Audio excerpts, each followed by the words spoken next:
Ladies and gentlemen, boys and girls, cats and dogs, welcome to Drippin, question time. Today I've selected 3 questions.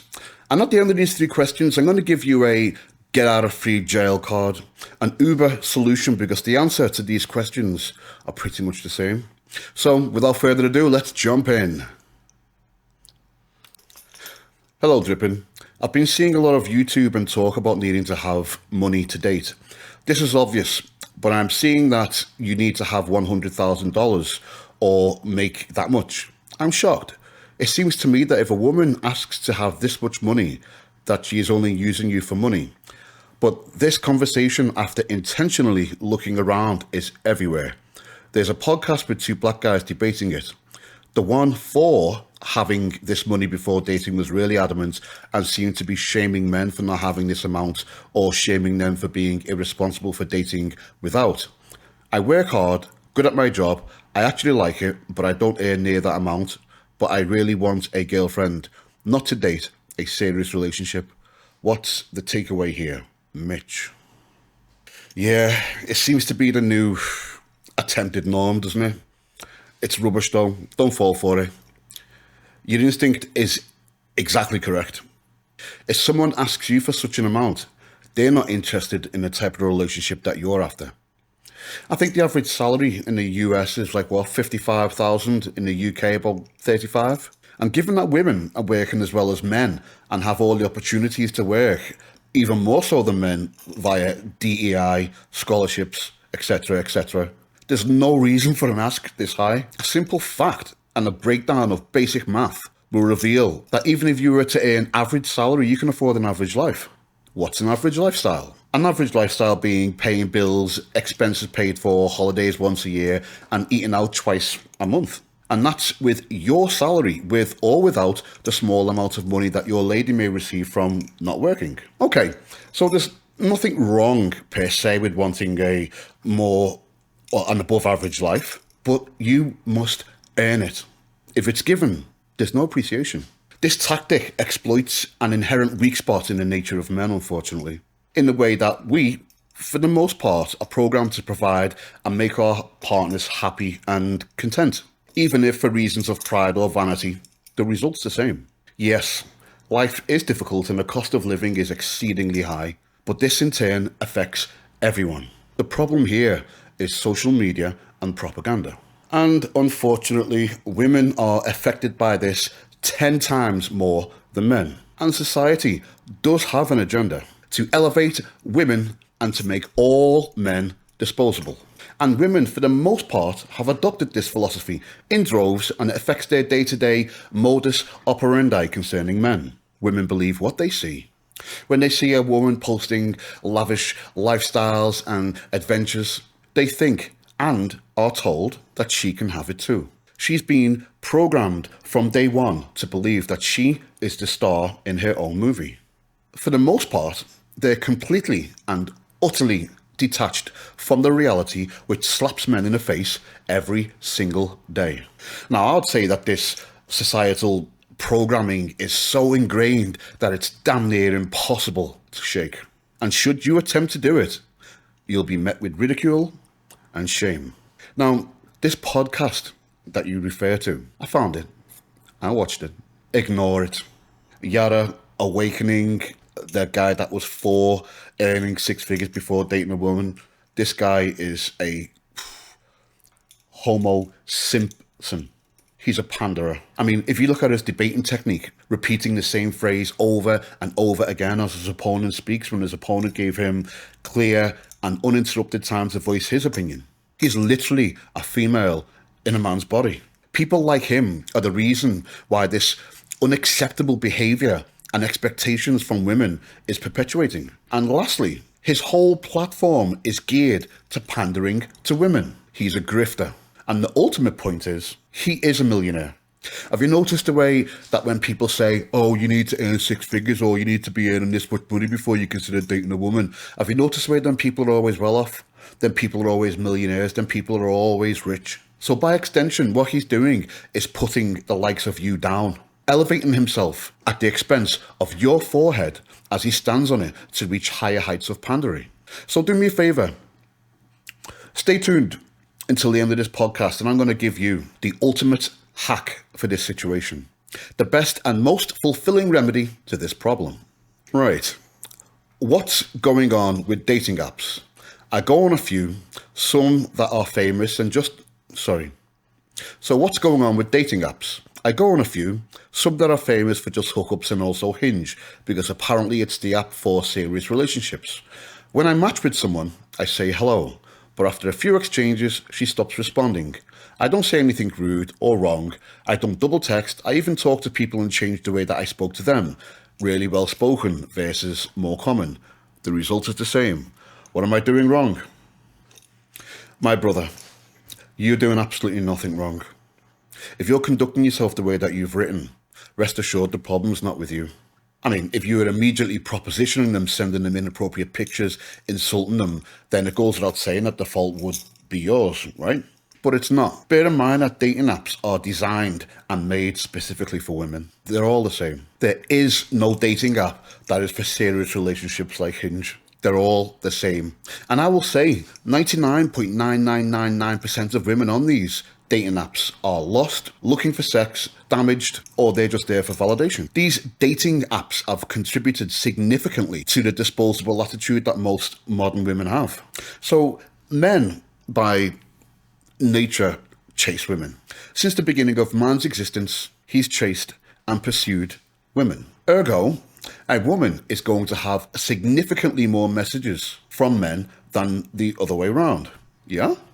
I mean, for a second, can you imagine what that does to a woman's ego to wake up in the morning, open your phone and see 25 different messages off men? How many matches or messages have you got in the last week? So let me give you an analogy. You go to the supermarket and you need an onion for a meal that you're cooking. There's a basket full of them. You pick one. You look at it. Now, if it's got a blemish or it's shaped a little bit oddly or soft on one side, then you're going to put it down and inspect another one, right? Now, this is going to continue until you see one that is suitable. Now, imagine if the onions were few and far between. You go to the supermarket and there's only two. One has a blemish on one side and the other one has a soft spot. You'll take one and you'll merely cut around the soft spot or blemish and you'd take it home and you'd use it. Now, this is exactly the same philosophy that affects modern women with dating. If you don't tick every box that they're looking for and that they think that they deserve, you'll be dashed and another inspected. I mean, a quick look on social media, YouTube, TikTok will show you how little respect that women have towards men today. So, an explanation will not be provided. Man, disposable. And add to the equation that a lot of these women have met up with guys, had sex, and moved on by either his choice or hers, rinse, repeat. This has a devastating effect on a woman's psychology. And the ridiculous thing is that most of the women go for the same type of man. Studies will demonstrate this. So you have most women, 80% of women going for 10% of men who get all the attention and not, unlike a woman, his mind is impacted with the realization of this, which will in turn impact his personality and behavior, i.e. he will explore his options and sleep around. But the modern woman either doesn't know or doesn't care and carelessly attributes the behavior of these top 10% of men, the Chads, the Tyrones, the Jamals, to the rest of the remaining men. Ergo, all men are buttholes. Now, I've made a podcast that covers this, citing studies and statistics. So feel free to peruse my channel for any interesting content. But, my friend, you are completely correct. The modern woman won't even have the decency to state that she's busy doing whatever and let's have a little chat later.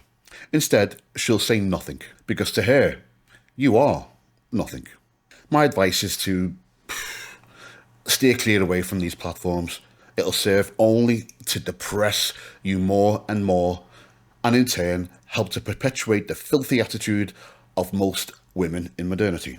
You know, I spoke to a woman a few days ago to research for this question. Now, I met this woman, and I considered her as a possible potential.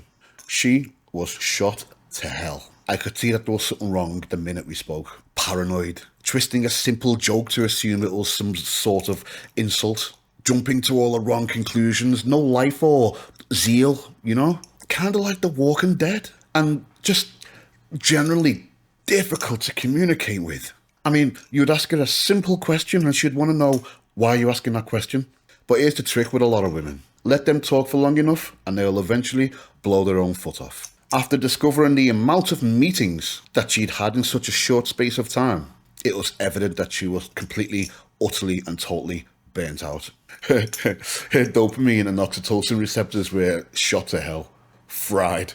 Now, this woman's constantly looking for all that instant thrill that lasts only for half as long as the last hit did. And even though a good man can express interest and perseverance and try to have a relationship with such a woman, she couldn't possibly accept it, as she's incapable of identifying a good man, and by her own admission, would find him boring and yearn for and miss the man that treats her badly. Brother, it's suicide to even try and date a person like this, should they drag you down to the hell where they exist. But she did divulge some important information. She said, if a woman delays her texts, doesn't courteously tell you that she can chat later as she's indisposed or working or whatever, as it takes only merely a second via text and women live on their phones. If the answers are short and brief, if she doesn't ask questions, she's not interested. She also divulged that a woman can merely match just to feed her ego, and in her mind assumes that this man really wants her, catapulting her self-admiration into the stratosphere. Don't bother with such people. Now, there is a minuscule amount of women who truly look for a relationship. Unfortunately, they are indeed minuscule, and the time is limited before they too become jaded. But if you must frequent these sites, never compliment them. Watch out for the content and the frequency of messages. The opposite of the above is a good sign to look out for. And if you do match, does she remove her profile? All that being said, my advice still stands, my first major advice. And I apologise for any wonderful, beautiful, genuine women on these sites genuinely looking for a relationship. Uninstall the app from your device and, like a phoenix, rise from the ashes of the wasteland of dating apps and online dating. And to the genuine women, elevate your game. It's not logical to descend to the level of foul and roll around with them, for in time, you'll look like foul too. Go to a place where you can meet people organically, not nightclubs. This way you can get a better reading and present evaluation of each other, which will trump text and online dating. But again, my advice is not to do it. Stay tuned to the end of this podcast and I'll reveal to you the best solution, the ultimate tactic to sidestep this filth and increase your chances of a great and loving relationship. Hey, I've just turned 40. Happy where I am in life. Want to date someone seriously. So I'm looking for a woman between 32 and 38. I want her to have a few good years left in her. Problem is, they all have kids. Really, it's impossible to find a woman that doesn't. If I see one that doesn't, she's not interested and thinks she's above everybody. Too good. I do want a family and figure I can be a dad to her kid and maybe have my own too. What's your advice? Keep looking or settle? Okay, so first off, I'm going to say, for the most part, stay clear of single mums. A ton of research and masquerading as a woman on certain sites has revealed to me that, I'm not going to say most, I'd say half, or a great many single mothers are using you as a meal ticket, an aid to help them get through their difficult or unfulfilled lives. There are obviously some great women out there, genuine, having made mistakes, their husbands have been idiots and left, they've died or whatever circumstance. These women do exist, but it's just too risky. Accountability makes people stronger. It forces them to become better people. And this world doesn't afford accountability on women. They're allowed to get away with everything and simply blame the man. I'm sure that you've now started to see court cases and the like on the internet that show the real truth about what happens in relationships. Infidelity, paternity fraud, violence perpetrated by women on men. That goes unrecorded in a bid to further agendas and falsify statistics. If a person isn't held accountable, they get worse. So, as harsh as it may sound, if a woman's had really good options and chose miserably, she must be held accountable to make better choices for next time. It's not for you to bail her out so she can continue in her selfish indulgence. So there are good single mothers out there and bad single mothers out there. But let me bring these facts to your attention You'll never be the first priority. The child will. If you were the father, then both of you would be first priority. Hell, if there's a family dog that was there before you arrived, that'll probably have a higher priority than you. You have to now be responsible for her and her child or children and have no authority over her child, children, or her. You will be ganged up upon in times of argument. The child will always take the mother's side. You can never truly discipline the child as the child is not yours, meaning that you'll have to endure a level of disrespect and insults from time to time. You will, of course, have to deal with the ex, the child's father, and whatever problems he brings. Bear in mind that he will, in all probability, poison the mind of the child as he sees you as his direct replacement or, worse still, upgrade. Now, bear this information in mind for a while. I think that we can agree that with all variables, the probability is going to err on the side of failure, right? And then there's also the psyche of the mother. How does she regard you for opting to do all the above? And also factor in that you've just now bailed her and she hasn't had to face accountability for her wrong choices. Ergo, she has not had the significant training to become a better person, for her character to improve, which probably means that her appreciation will wilt in a very short time, viewing you as a homo simpson giganticus. You know, it's such a shame that a lot of these ungrateful, deluded, nasty single mothers and the evil taint of toxic femininity has ruined it all for the rest of them. I mean, you would think, logically, that if a man was to do the above, that a woman would appreciate this, realise how lucky she is, and that both of you could go on to live a life of love, understanding and respect. But no, I'm afraid that studies have shown that when women make mistakes, they usually double down on them. They don't learn from them. Don't believe me? I'll leave a link to a scientific study, peer-reviewed with great methodology, in the description below. I'll also include a link by an Alexander Grace, a YouTuber which actually uses this studies and holds your hand and guides you through it. And believe me, trust me, he'll hold your hand because you will need support after watching this podcast. Now at your age, 40, yeah? I understand that most viable women already have children, and the ones that don't guzzle the feminist Kool-Aid and are striving to become boss babes. Ergo, high, unrealistic and deluded expectations, and a high possibility of unbearable attitudes. It's a devastating landscape that we live in these days. One option is to tread carefully, watch, pay attention, and see how she reacts to your influence and your boundaries. Does she ask you for too much? How does she treat you? How do you feel? I mean, really feel. I mean, we too, as men, have intuition and feelings. Another option, however, is what I've promised to reveal to you. An amazing, yet hated option that I believe is by far the best. The get out of jail free card for the men in the Western world.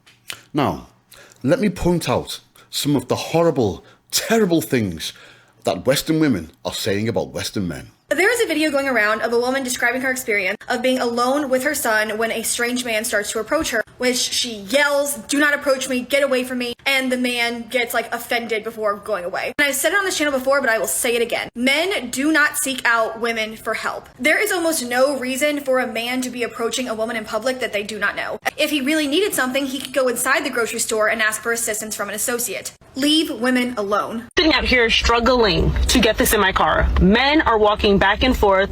No one is trying to help me. But why should they? And why would they even want to? After all, women have been telling men over and over again to leave them alone. Women are independent. They don't need men. And now some are complaining when men are actually listening to them. They don't make real men anymore. I'm sorry, I'm not all men, because there are good men out there. That's a very good point. There are good men out there. As a woman, you don't see men holding doors anymore. They don't help anymore. It would be wonderful if I could say and this is that women are just better than men. These men, they abandon this woman when she loses the beauty of her youth. The women, when they lost their financial health, the women stayed. Absolutely not. They were out. They were out the door. They were out the door with half of whatever was left, and they were out like it was a fire sale. They were like, shit, this ship's going down. I'm out of here right now. We were filing actions while the court was closed. Because women were like, no, we got to get a snapshot right now of what the assets are, because I want one half of the value right now. Because I think in 6 months, this could all be gone. In my day-to-day life, I don't need a man to fix my car. I'll just go to the mechanic. I went on a first date. And when I opened the door, my man was at my front door. And I was like, whoa, like, right? And then he hit me with the Rico. He pulled the flowers out. And I was like, wow, this is different, right? So I'm not even paying attention. I brush past this trying to walk down the steps and get to the door, right? Because I'm not paying attention. I'm just so not used to it. And it just hasn't, like, I just didn't have a lot of practice. He opened my car door. I get inside. He closed the door. I immediately went to my group chat. It's weird. Did you say he opened your car door? High five. No. Now let me explain, right? Let me explain. By the time we got to the restaurant, my follow-up text was, y'all, that's my bad. I just realized I ain't shit. And all that stuff we be talking about, we don't really want it. And I felt like he technically did everything that we be saying we be wanting. In my mind, instinctively, my first thought was, he corny. But he really did everything that we want. But it. Wow. Their expectations and blatant disrespect and disgust towards Western men. It's supposed to be a partnership. It's not a partnership. Question for you. Do you want a man that's taller than you? Ideally, probably. Fantastic. Do you want a guy that's stronger than you? Yeah. Do you want a guy that makes more money than you? Yeah. Okay. More confident than yourself? Yeah. More experienced than yourself? Yeah. Okay, you basically described the superior. Do you expect this guy to come in and have a partnership with you? It doesn't work that way. So many modern day women think that they're the prize because basically they're a functioning adult and they pay their bills. Like, congratulations for paying your electric bill. I guess that means you deserve princess treatment. Meanwhile, these women are ill-mannered, don't know how to communicate, they don't know how to take constructive criticism, they only know how to focus on negative behaviors instead of positive behaviors, they have unhealed trauma that they constantly project onto other people, they're selfish and entitled and expect everyone to cater to them while they give nothing in return. They have poor time management, they don't have any priorities in place, they don't know how to focus, they don't know what they really want in life, which is why they dabble in everything and sleep around. They prefer negative attention rather than no attention at all. Their idea of positive friendships is how many followers they have, and their reputation online is more important than who they are in real life. Dismissive to anybody's feelings or opinions if it doesn't validate them. They bully people while simultaneously preaching women empowerment. But yet, they have so much to bring to the table because they're a functioning adult and they pay their bills. All men are cheaters, literally no men are loyal, all men are trash. A few weeks ago, I almost drowned. There is this like jumping platform thingy that everybody was jumping on. So I thought, what the hell, I might as well try it too. It looked like fun. Apparently, I hit my head on the way down. I woke up lying on my back up on the platform, and this weird 40-year-old guy like pressing down on my chest. At first I had no idea what was going on, but then the man who had revived me told me that I had been underwater for a month. He said that he had been lucky to get a hold of me down there. A small part of me was happy to be alive, but the rest of me was screaming inside. I can't believe he just felt that he had the right to just grab me under the water while I was knocked unconscious. I wasn't able to consent. He thought it was perfectly okay to just grab my body and pull me in whatever direction that he pleased. He possessed my body, and he grabbed my waist and pulled me around down there like it was his right. Like he wanted to have sex with me down there in the water. Aquatic sex. He raped me. So now I'm suing him for rape for what he did to me. Yeah, sure. He saved me from drowning. I, as a woman, feel that I have been raped. I've been raped. End of discussion. Period. It's gonna be pretty sweet to see him behind bars for what he did. And I'm pretty sure I'm going to win because my dad, he hired like a really good lawyer. I hope he gets at least 10 years. So yeah, the type of rape that I was subjected to is called save rape. And it's a huge problem in our society. Like literally every day, women are being saved from danger and then raped at the same time. The conditioning so vile that a lot of Western women would rather be face to face with a wild bear in the forest than with a man. Would you rather be stuck in a forest with a man or a bear? Bear. Men are scary. With a bear. Well, I've heard about bears. They don't always attack you, right? Unless you like fuck with them. So maybe a bear. Depends what man, but probably a bear. Oh, 100% a bear, which is like terrifying to say, but definitely a bear. Some men are very scary out there. A bear. The constant uncensored rhetoric of women demeaning and outright destroying Western men. I haven't seen this, but I think I could already have an idea. No, this is different than you think it's going to be. This is too much. Girlfriend got stuck. Bail out. Just bail. She got stuck. She didn't want to throw it. So now she's trying to get guys to come over and help her to lift that thing off her back. And I guarantee you there are guys that saw what was going on and were like, I'm staying out of this. I don't want to be in some video. I'm not getting involved. I'm approaching her, all that. And this is what I say about like feminism wrecking men, because your natural instinct as a man would just be like, let me go over and help this woman, right? Normal. You got to be afraid to do everything now. And I think that's why when people say the death of gentlemen and all this, women complain. I saw a video of a very prominent female figure being like, oh, all the good men are gone. I was like, well, you killed them. You killed whatever was inside of them that would have made them actually act like men. Guys are afraid to be men. Yeah. Feminism has disincentivized men from being gentlemen. Do we need men? Most answered very quickly, no. But when men were asked a similar question, do we need women? Most of them said yes. So why do you think that is? Because men are useless. The list goes on. It's endless. With all that being normalised and the rights of men becoming more and more inferior every day, it's a sinking ship. I mean, why would a man want to risk a relationship with a lot of modern day women when we have much more to lose?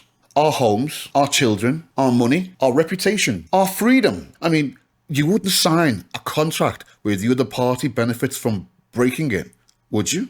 So it's official. Western women, for the most part, disrespect and in a lot of cases, outright hate Western men. We are simply interchangeable widgets and disposable. The law of the West is against us. And so, my brothers, we must leave. Enter Passport Brothers. Statistics will show that it's mainly the Western world, the Anglosphere, that has been ravished by fourth wave feminism. And it's starting to affect other countries like China. Feminism in China podcast coming soon. But for the most part, other areas are less affected by this toxic movement. Let's talk about relationship. Traditionally, the men would work and bring home the bacon. The woman would hold the fort, tend to the children in his absence, and be loved and cherished upon his return. This is how it's always been. The family of the woman would vet the guy and ensure his viability as a good husband, and a marriage would ensue. As we know, left to a woman's own devices, the possibility of making a bad choice increases. Which is why we have sayings like, treat them mean, keep them keen. Nice guys finish last. So, a woman can have a wonderful life of family time, creating ideas for her own business if she wants, financed by the husband, self-indulgence in her free time, and the attention of a loving husband that provides, secures, and protects. Women in other countries still have this dynamic. They pride themselves on their role in a marriage and appreciate the function and activities of their husband. The husband, in turn, enjoys the function and activities of the wife and is incensed to work harder and provide for his loving and beautiful family. The woman doesn't have an abundance mindset. She's not preoccupied with validation. She's not competing with a man, as she knows that both their roles differ and that the man's role is more suited to the man and the woman's role is more suited to the woman. If a Western man has made an amount of money in the West and moves to the East, his money is going to go a long way. His salary will suddenly be able to accommodate the lifestyles of a whole family and not need an additional salary to make ends meet. Now, upon meeting a viable partner, he'll enter into a relationship where the wife takes pride in her home and appreciate what the husband does. And the husband, in turn, will appreciate what she does. And that is all what most men want. Peace, respect, love, and food. And these women, for the most part, are in love with preparing meals as it's part of their culture. They express a certain pride in doing so. But here's the kicker. Do not bring her back to the West. You need to most definitely have a way of working remotely or online if necessary. For the Western feminist wants to destroy us utterly. The Western feminist will move to contaminate and pervert the mind of the beautiful, unsuspecting, real woman. The Western feminist will do all they can to destroy your mutual paradise. They hate the fact that we can be happy and further tried to persecute us by calling us predators, rapists, and a whole host of condescending, demeaning, and quite frankly disgusting words. Now, there are some rules to go by, for even this method is not foolproof, just merely a more probable route to mutual happiness. If you're 30 or under, as stated above, do not bring her to the West, as the toxic femininity will enter her, causing her to leave you in the pursuance of even greener pastures, as she still has a little bit of time, and in the West, exotic is erotic. Now, granted that this pursuance of even greener pastures often and most likely ends in failure, it's still a lose-lose situation. Now, if you're 35 plus, it is possible to bring it to the West, as if you've picked correctly and courted correctly, the love is genuine and the possibility of leaving a good man to find a better, richer one has significantly diminished due to her age. And she understands that her current relationship is probably going to be the best that she'll get, as he genuinely loves her. Second caveat, if you do decide to go and venture in the East or South America, or be a passport bro, is do not be tempted by young, firm flesh, for there are pitfalls there too. Some of the women, a lot of the women, are also grifters. They're looking for a way out and will use anybody in a bid to ensure success. So for example, if you're a 40-year-old man and you go over and you fall in love with a 28-year-old woman, for the most part, this is an exceedingly bad idea. The minute she lands in your country and permanent stay is attained, she's gone, leaving you 3 years older, less time, and with a broken heart. Make sure you go for a genuine, lovely woman circa your own age, and God bless you both. Ladies and gentlemen, boys and girls, cats and dogs, this has been a Drippin' question time. If you like what you've heard, please like, comment, subscribe, follow. If you have any points of contention with anything that I've said, please let me know in the comments. Don't forget to write any questions, concerns, and I will make a video for you. Have a wonderful evening, people. Bye-bye.